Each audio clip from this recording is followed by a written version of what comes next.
Thank you for patience, especially Katie. It's taken quite a few months to get this one on the book, so appreciate your patience there, and thank you for the work that all of you guys do in keeping Lake Champlain and the watersheds here clean and safe and better than we're going to leave them. So thank you. So my name is Khan Peoples. I am the senior project manager for the Champlain Hudson Power Express. I work for Transmission Developers, who is developing the project, and the project name as well as the company is called Champlain Hudson Power Express. So I'll run through a presentation here.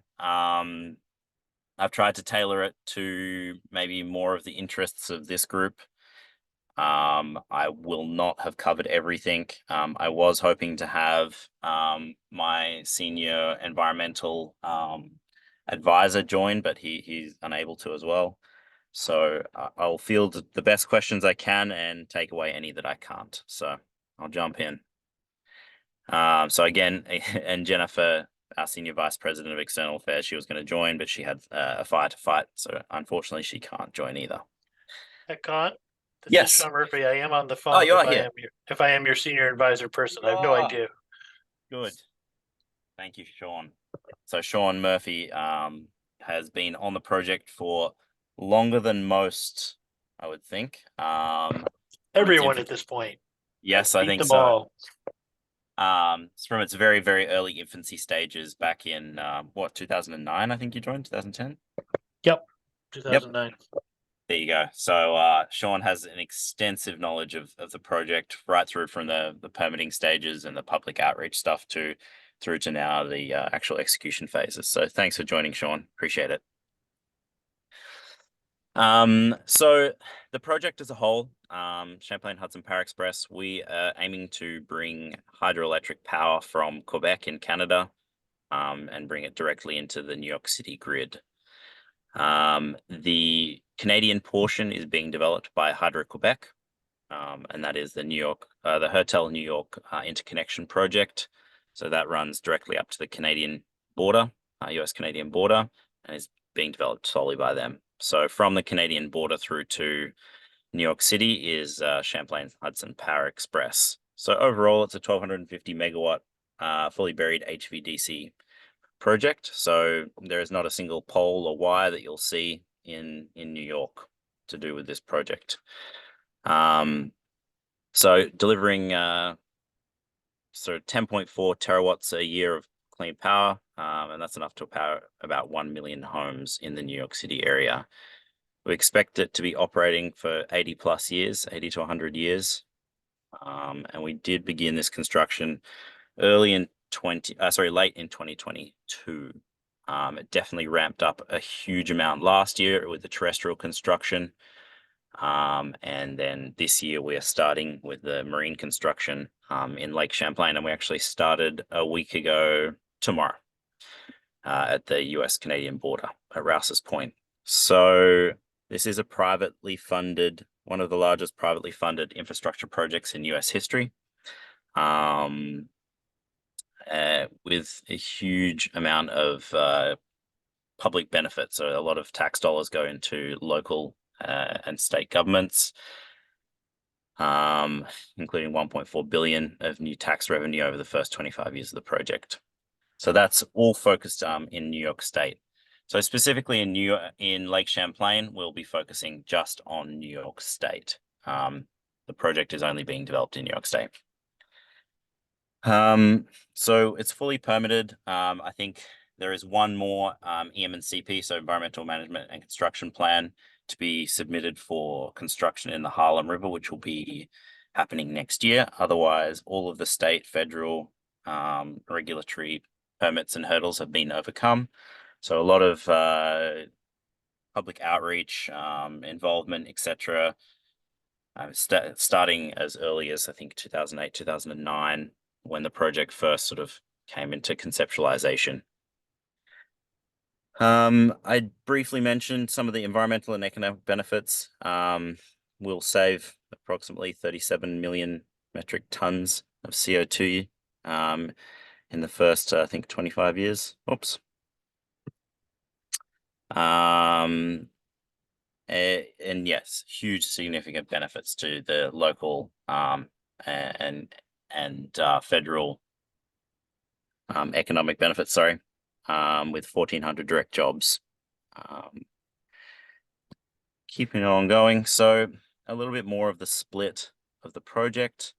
So I mentioned the Hotel New York Interconnection Project. So that's in Canada solely, and then the Champlain Hudson Power Express. So it's about 340 miles long. 100 miles of that, or 97.5 or so miles, is in Lake Champlain. So approximately 1/3 of the project in Lake Champlain. Then we come ashore at Putnam Station, and go around Capital District, Schenectady, and come back into the Hudson River at Catskill. And then we have approximately 68 miles in the Upper Hudson. We come ashore again for a very short amount of time in Rockland County. This is to avoid Haverstraw Bay and the sturgeon spawning grounds, for then another small portion in the Lower Hudson, and then hard left at Spoitenduyville, and go into the Harlem River. The reason why we came we came back into the river at Catskill was to avoid the PCB contamination in the Upper Hudson south of the Capital District. So this is kind of just some poster notes on those benefits. So largest private equity investment in New York State's history. So it's 3.5 billion going directly into New York State.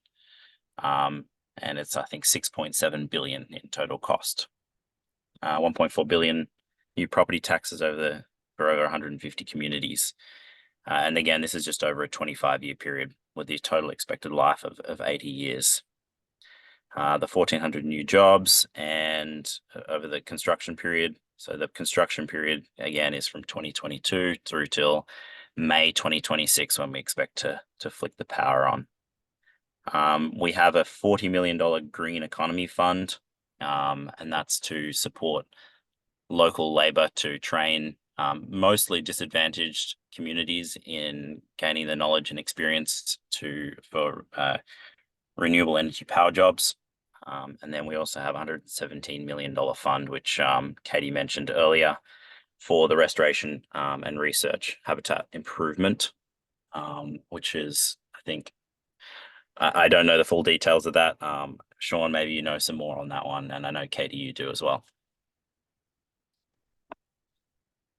So the HVDC, specifically, high voltage direct current, safe, reliable. I mean, it's been used for more than 80 years worldwide for subsea powered transmission, mostly.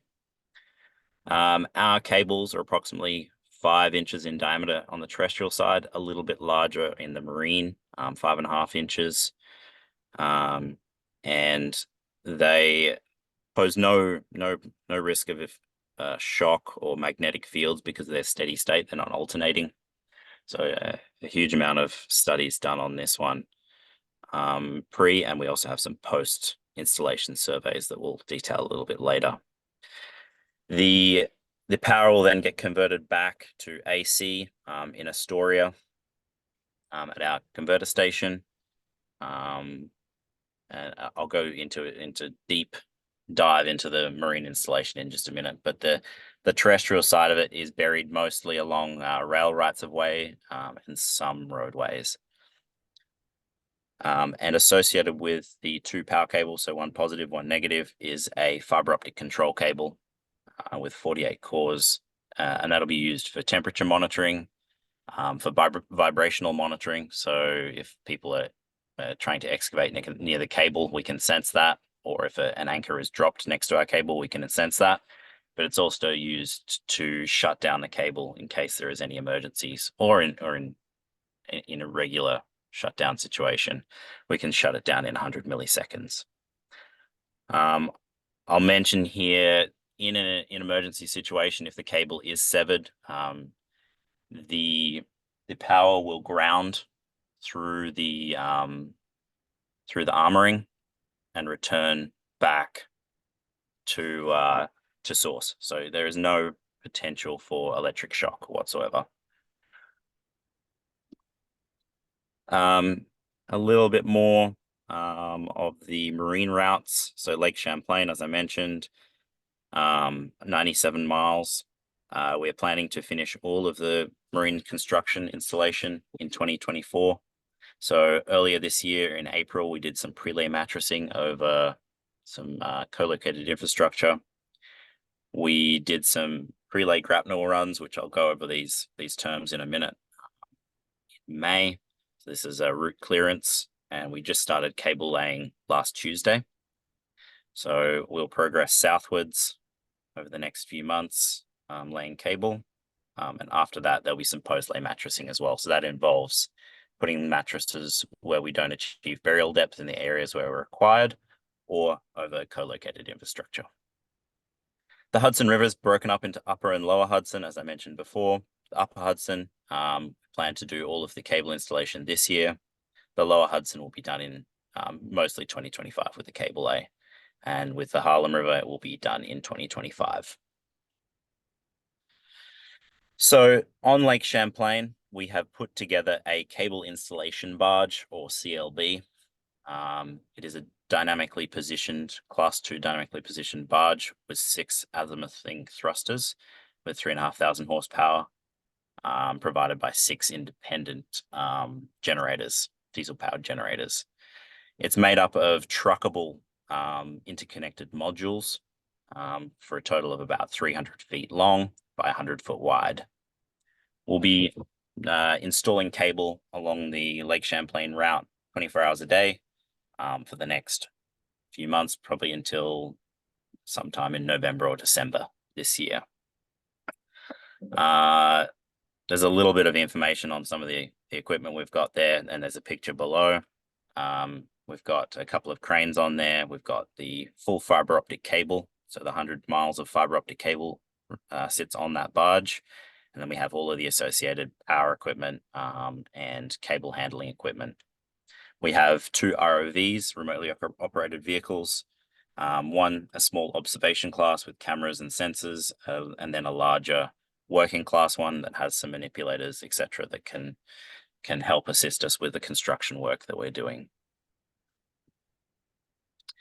For the cable, it is transported into Lake Champlain through the Lake Champlain Canal system. It is manufactured in Karlskrona in Sweden. For Lake Champlain, the barges that carry these cables are custom built for this project. They're designed just to fit into the Lake Champlain canals and fit as much cable on board. So each one of these cable transport barges can carry 12.5 miles of cable. And they have dedicated turning carousels. The upper sections of these, when they're empty, are removed so they can transit back through the canals empty to be reloaded in Albany. We have another support barge associated with this project. We call it the crane support barge. This is used for a multitude of different operations. Predominantly, we do diving works from this vessel. It is used for mattress installation. It's also used for the pre-lay grapnel runs and any other associated assistance during the construction phases. Approximately 200 feet long and 60 feet wide, with a crane and diving systems on board. So I mentioned before pre-lay mattressing. This is one of the operations, the tasks that's been completed for Lake Champlain. So these concrete mattresses are 20 feet long by 8 foot wide by 1 foot thick concrete structures. They're separated modules, as you can see, and connected via polypropylene ropes. These are used for pre-lay protection of co-located infrastructure along the Lake Champlain route. We'll also be using these to protect the cable at these crossings once the cable has been laid, and then also used in places where we do not achieve burial depth. And I'll talk about burial depth in a minute in more depth. Those mattresses are placed using the crane support barge with a frame and divers and lowered into the water column and released while it's sitting on the lake bed. This is what a co-located infrastructure crossing will look like once it's fully completed. So the prelay mattresses are the three you can see in red. The sort of left-right line is the co-located infrastructure, which those prelay mattresses lay over the top. We come along, we lay our cables over the top of those, and then we use these post-lay or capping mattresses to protect the cable and the cable systems once the cable's laid. So the first operation, which we've just completed and just beginning layaway from, was the pull-in to the US-Canadian border. We pulled approximately 100 meters or 330 feet of the power cables with the fiber optic over the US-Canadian border to hand to Hydro-Quebec and the project up there for tie-in for their project. So we set the cable installation barge south of the abandoned train trestle bridge, which is south of the US Route 2 bridge. So we floated approximately 1.2 miles of cable utilizing it's called Sea Serpent. So it's a buoyant, inflatable buoyancy, which comes in 100-meter sections, which was strapped to the cables. So we floated that along the Richelieu River water surface to the US-Canadian border. We handed it over, and then over the last week, we've sunk that to the lake bed or riverbed and removed those modules, recovered them, and we're now just beginning the burial operations from the US-Canadian border to the south of the train trestle bridge.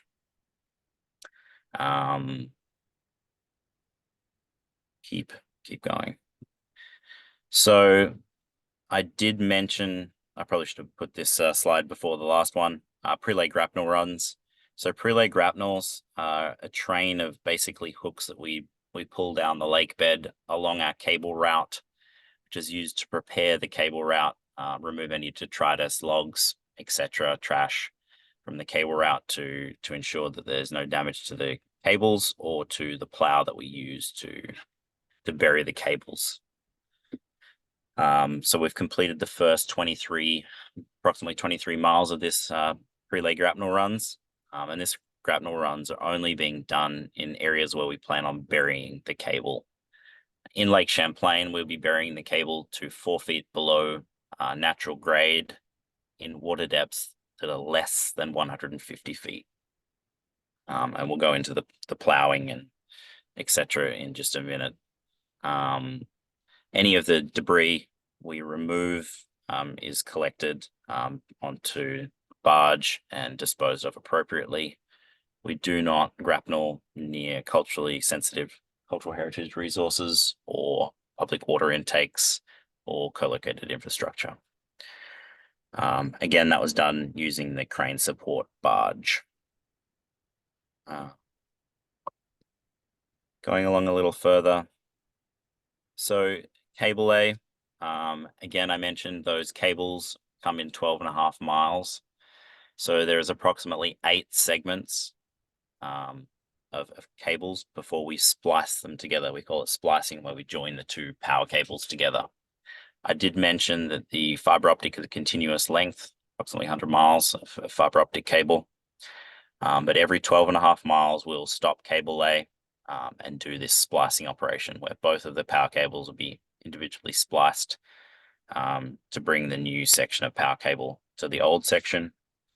This operation, it takes approximately 7 days to do the splicing, to join those two cables together with this splice body you'll see in that top right-hand picture, and some bend restrictors. So we'll be sitting stationary for approximately 7 to 10 days as we do those splices every 12.5 miles.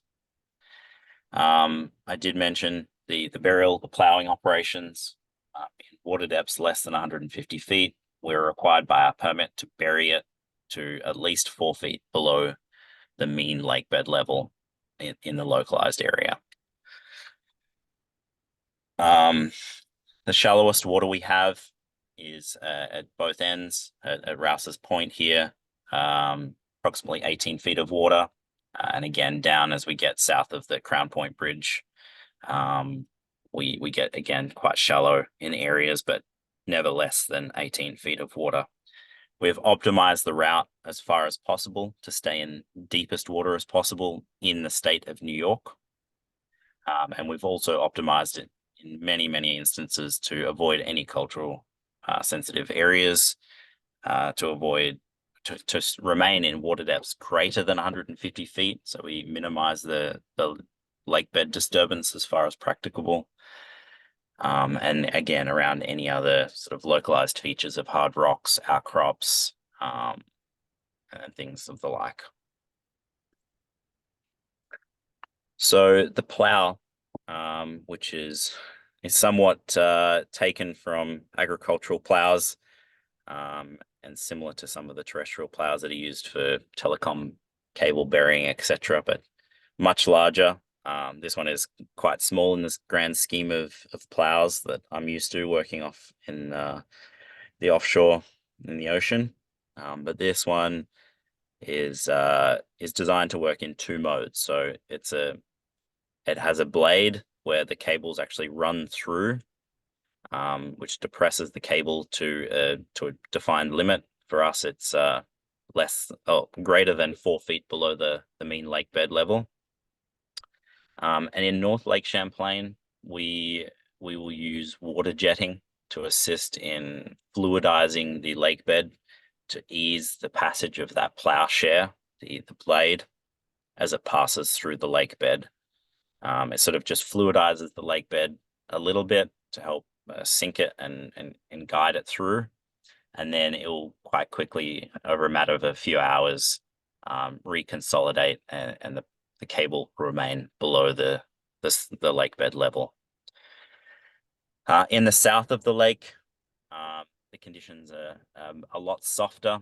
And in the south of the lake, which is defined south of the Crown Point Bridge, we'll utilize it in a share plow mode only. So we'll basically blank off and turn off the water jetting nozzles, and we'll just use the mechanical action of the blade or the plowshare to separate the lake bed, depress the cable into it, and then it'll basically just collapse onto itself.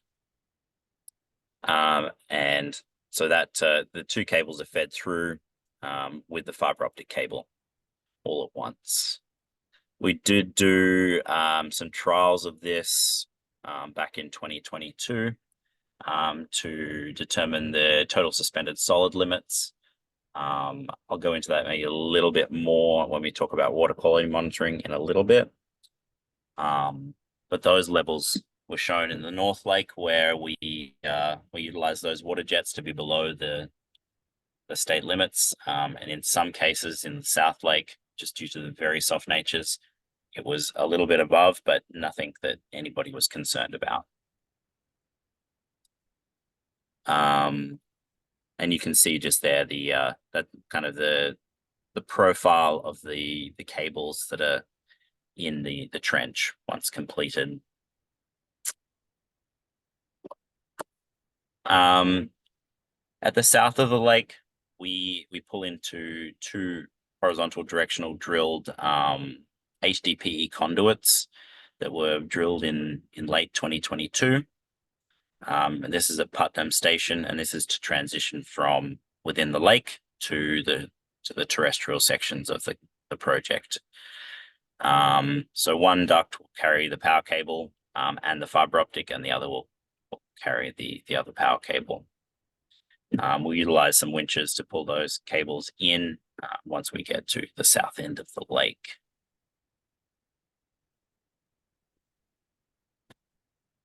We have conducted a numerous number of surveys over the years. I think the first surveys we conducted in Lake Champlain were in 2010. We did more in 2012. I think some more in 2022, 23, and this year. So we built a huge plethora of information. These included side scan sonar, magnetometer, multi-beam, physical, some geophysical core sampling was done, and also of co-located infrastructure. During this time, we've also worked extensively with the Lake Champlain Maritime Museum, who are our consultants for all things cultural resources in Lake Champlain and the Hudson River. So they have conducted numerous dives at culturally significant locations on the project route. Obviously, the big ones being the abandoned train trestle bridge at Rouse's Point, the Great Bridge at Fort Ticonderoga, and there's the Swing Barge Bridge and the Great Bridge. I'm not sure what the Swing Barge Bridge was actually named off the top of my head. But we've mapped a lot of cultural resources throughout the lake in consultation with the Lake Champlain Maritime Museum. They prepared a lot of reports, and we altered the route many times to avoid, where practical, as far as possible, those cultural resources.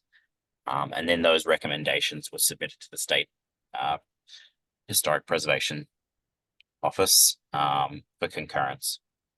So a lot of work done there. I mentioned before we'd done TSS trials, so total suspended water quality monitoring trials. We'll continue those during the cable installation. So every day we'll be conducting 2 water samples, which will be submitted independently of the project. Well, it is part of the project, but done by an independent company, to the laboratory twice a day, with increased frequency at water intakes. So at Rouse's Point and one in Essex County as well. We'll increase that frequency to ensure that we're not polluting their water intakes. But we have seen during those TSS trials that we did that the water quality improves within an hour or two directly following those trials. Those results will be submitted to the state a maximum of 24 hours after receipt from the New York State approved laboratories. So that's a continual process, which is managed by the state mandated aquatic inspectors. And those aquatic inspectors follow around the installation asset continually, and they're somewhat independent of the actual project.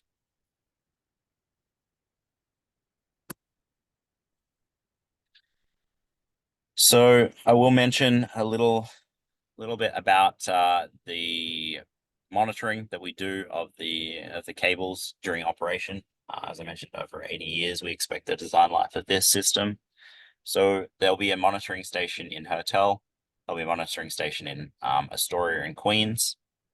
So continually be monitoring the temperature. So there's a temperature monitoring system and an acoustic monitoring system. The acoustic monitoring system, as I mentioned, monitors any excavation or anchor drops, or it's incredibly sensitive. We can even sense the wake of a vessel passing over the cable.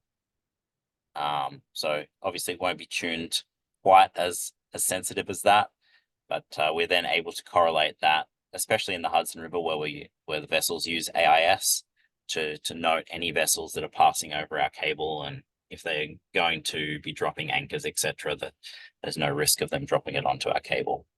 In the Hudson River, they've got different burial requirements, which is much deeper than us. In Lake Champlain, just due to the small vessels that we have on Lake Champlain, the burial depths are a bit different. We will be continually maintaining critical spares, including splice kits and spare cable, and we'll have contracts in place to repair any faults that may occur as quickly as possible. We do have a permit required inspection schedule. So every 5 years on the marine segments, we must confirm the cable's location, burial depth, and any protection structures to make sure that everything is still in order, that there's no damages or anything like that. We'll jump into a little bit of the additional sort of environmental surveys that we have to do over the first couple of years as well, over the next couple of slides. And generally those surveys will be done on a rolling basis. We probably won't do the whole cable. Once every 5 years, we'll probably pick a certain number of miles to do every year to continually ensure that we're in compliance with that requirement. This is much more Sean's domain than mine. So feel free to jump in if you like, Sean. So pre-installation, and every 3 years after energizing, there's some additional surveys that we must do. To do with sediment temperature to make sure that we're not adversely affecting the sediment temperature or the mudline temperatures with our cables. There is also a magnetic field study that must be done on approximately 30% of the route. And there's also some benthic and sediment monitoring that we'll be doing as part of the post-completion of the project.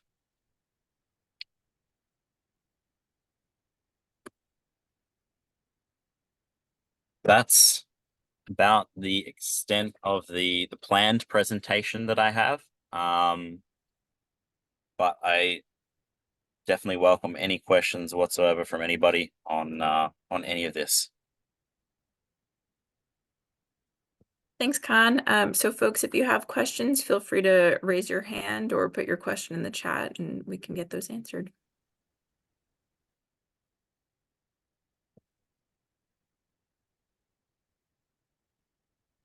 Or come off mute if you have difficulty with the hand raise function. Hi, this is Jim Carrier. I am a sailor and a boater. And would you tell us a little bit about what boaters need to worry about and what they'll see, particularly at night, and also any restrictions there will be in terms of distance we need to be from these barges? Yeah, of course. And where, as I understand it, it'll all be on the New York side of the lake. Correct. Yes. So, in general, the main cable lay installation barge will be operating on a 24-hour-a-day basis. We have crew changes every 12 hours. So a full, fresh new set of crew will be coming out every 12 hours. We'll utilize 5 locations up and down the lake to crew transfer from. And then our main base for equipment, etc., is out of Wilcox in Plattsburgh. The main concerns is just to try and keep a safe distance. We will have divers down off the crane support barge during the mattress installation, and also during plow loading, where we put the cables into the plow when we need to start plowing. So just observing the diver down flags and avoiding wake around some of the smaller vessels is the main concerns there.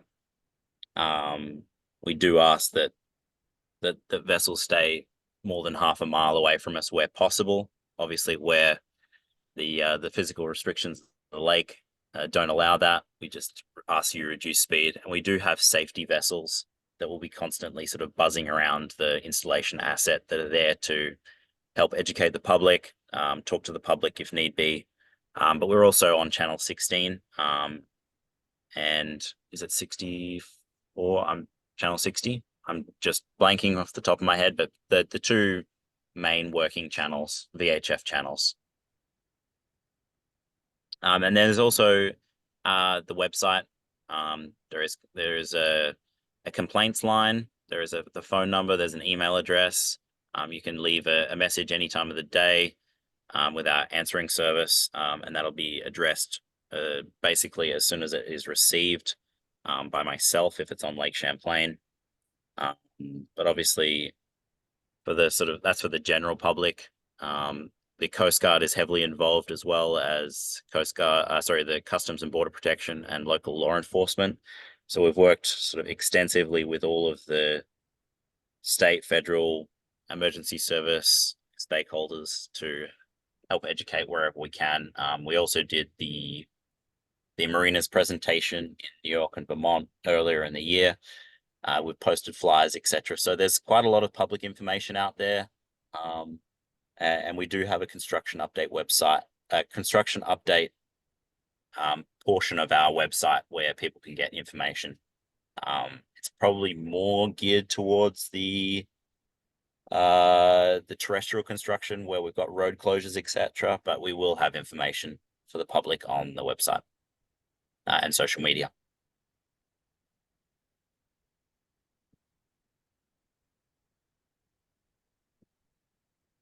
We have a couple questions in the chat. Erin, do you want to come off mute and ask your question?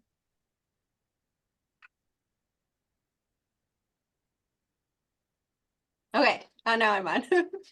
Thank you so much for the presentation. It was very, very informative. I was curious about hearing a little bit more about the sediment chemistry monitoring that you'd mentioned.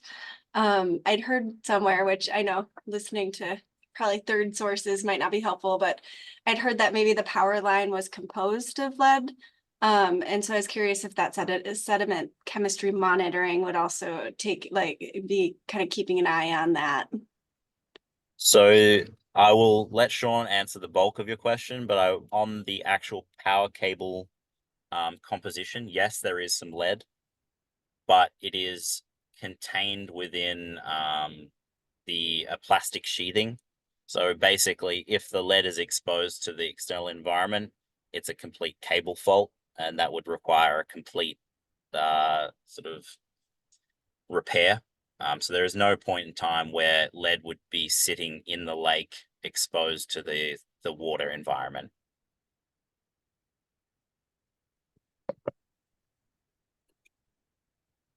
Yeah, and for the other part of your question there, so as the cable is being installed, we will be doing real-time monitoring for turbidity and converting that into a TSS value, a total suspended solids value that we have a compliance number that we can't exceed. We'll also be doing daily water quality sampling for a series of constituents, heavy metals, primarily in Lake Champlain, that we'll be doing daily testing on. And we again have state water quality standards that we have to be achieving while we're doing the installation. We did do a pre-installation trial at this site where we took out the jet plow and the shear plow and used them for a period of time and collected water quality samples. There were no exceedances or even getting close to where the values were, but we're continuing to do the monitoring during the installation because it's just good practice, as well as being required by a permit. So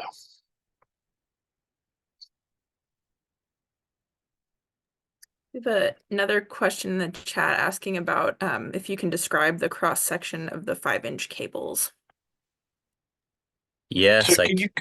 Can you go back? Bring up Con? yeah, let me see if I can. Do I have something in the presentation that has the cable in here? Yep.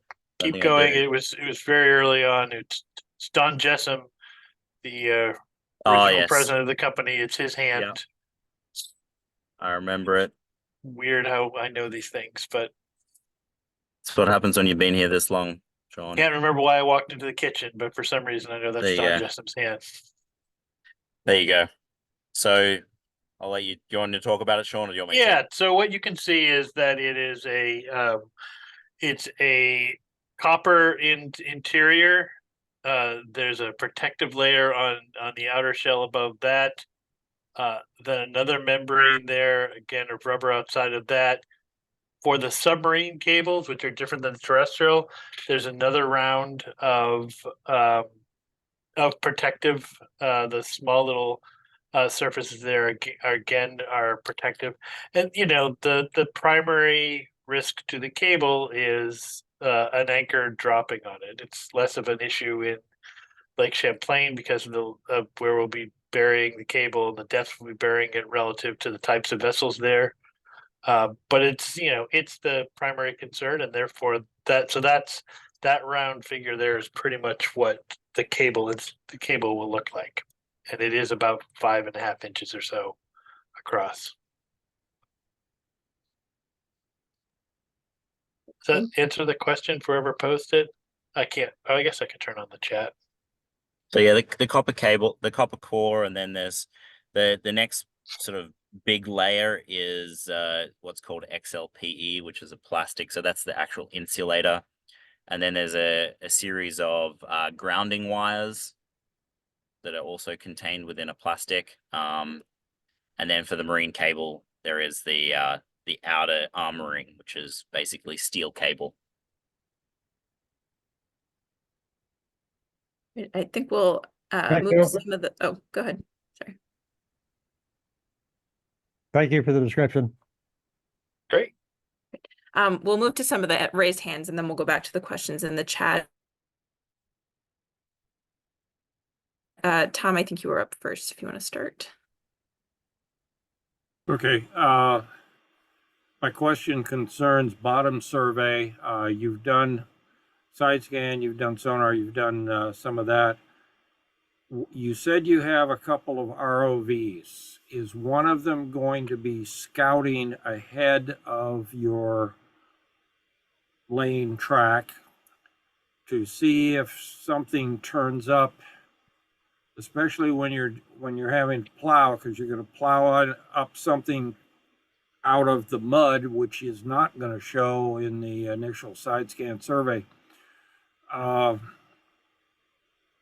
Be able to see things real time and say, okay, time out, let's get that out of the way, or is that something that we need to work around? Is there a way to do that? And I saw something in the chat that they were asking about the debris field from the old Champlain Bridge on the bottom. Can you get in, around and over that? Yeah, so the short answer is no. We have done pre-lay surveys. The ROVs are not used to immediately prior to cable installation be surveying ahead of the cable lay vessel. They're used for touchdown monitoring, so actually monitoring the cable touching lake bed as it comes down. And then we will be doing a full post-lay as-built survey, which is part of, it'll get submitted to NOAA for updating charts to the state and federal the regulators, the Army Corps, etc., as-built for their information. But the primary purpose of the pre-lay grapnel runs is to remove any debris. We believe that we have categorized all of the sort of cultural resources and anything that could be of potential benefit or could be risked by our operation. So that pre-lay grapnel run, the final part of that is goes to approximately 4 feet depth. So we believe we're removing all of the debris or detritus out of our road, and we're not doing those grapnel runs directly adjacent to any cultural resources. So Okay. we believe we've categorized it. And then if there's any risks or if anything happens during the cable lay where we feel like we get stuck, we will grade the plow out, do a small portion of surface lay, and then grade back in and protect that section of cable with mattresses. Okay. What about the Champlain Bridge debris? We've definitely categorized that. I don't know if it was in the list of things I put in that surveys, but we do have sub-bottom profile data as well. So we can actually see below the lake level, the lake bed, with the information that we've grabbed. So we definitely feel like we've categorized it in the areas where we can't plow. So for instance, the plow gets stuck, we will just, as I said, grade out and mattress over the top. Good luck. Thank you for the presentation. Of course. Laura? Hi, can you hear me all right? Yes. Okay. I was just curious whether it's with the grapnel runs, not quite sure, imagine that's not going too deep, or with the plowing to the 4 foot average depth. Do you have any sense of how much sort of sediment turnover, bringing up that 4-foot depth up to the surface versus the TSS being more from what was already on the surface? Do you have any sense of that sediment mixing that goes on? We haven't done TSS trials with the grapnel train, but we are disturbing a very small. I mean, I think the actual diameter of those grapnels are only a couple of inches, so we're really not creating a plume. And Okay. we're not bringing it up the water column either. We stop every couple of miles and retrieve the grapnel to ensure that everything's in order and we haven't snagged anything, or if we do snag something, we categorize it.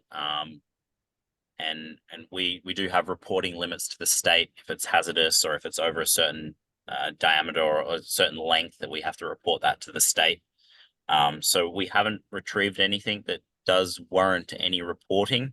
It's all been just, I think the biggest thing we found was a kite surfing sail. But otherwise it's just been sticks and logs and a little bit of wire here or there. And so how about with regard to the actual plowing in to 4 or 5 feet depth?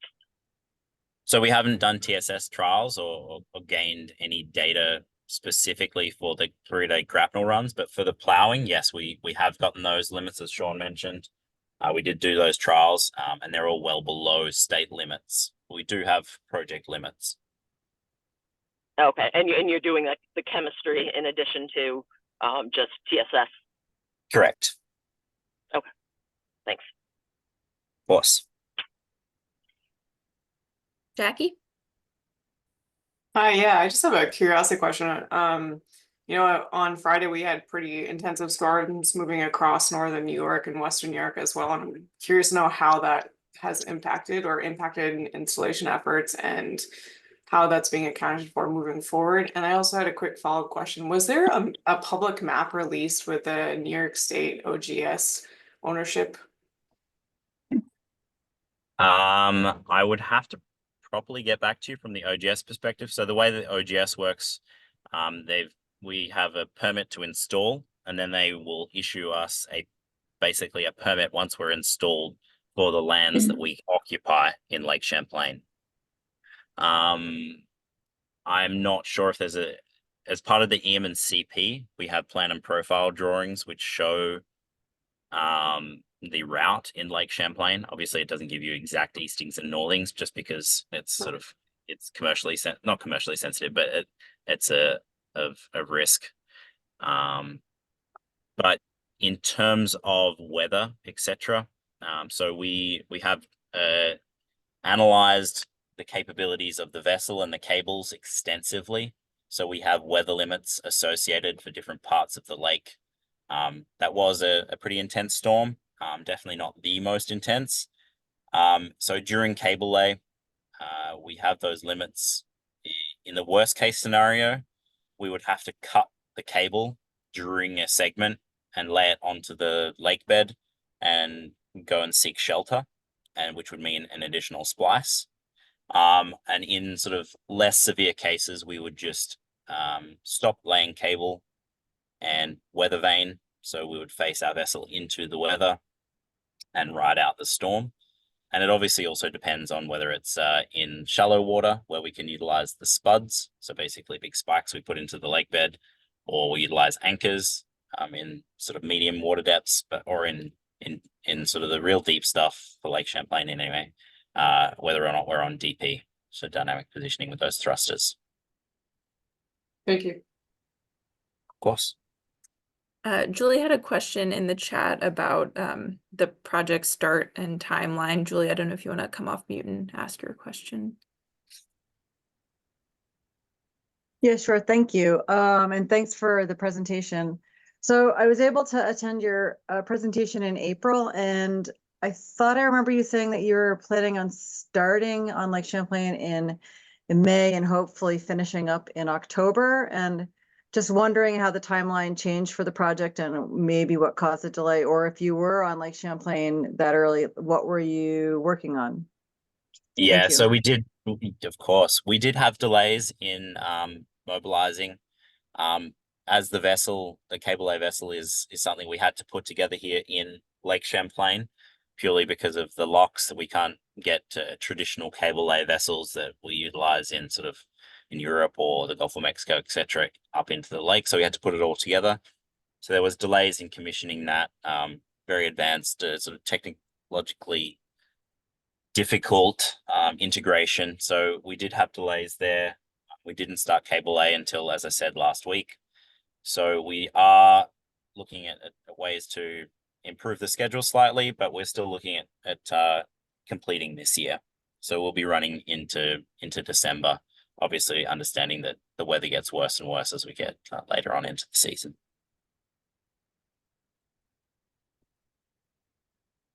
Just a quick follow-up, just from curiosity, did you have any problems bringing your vessels in through the locking system at all? No, none whatsoever. We there was a critical point for us for sure, because we all those vessels were designed specifically and not much room for error. But yeah, no, we had no issues, so very thankful there. We worked very closely with the Canal Authority and our contractor Coldwell Marine International, who's actually doing the installation, and New York State Marine Highway, who is probably the only commercial transit tug company that does the commercial transit, are very, very experienced.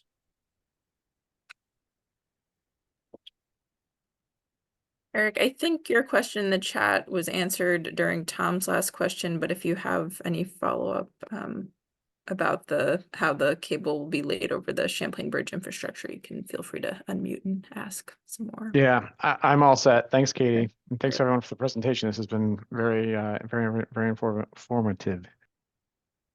Tom, is that a new question?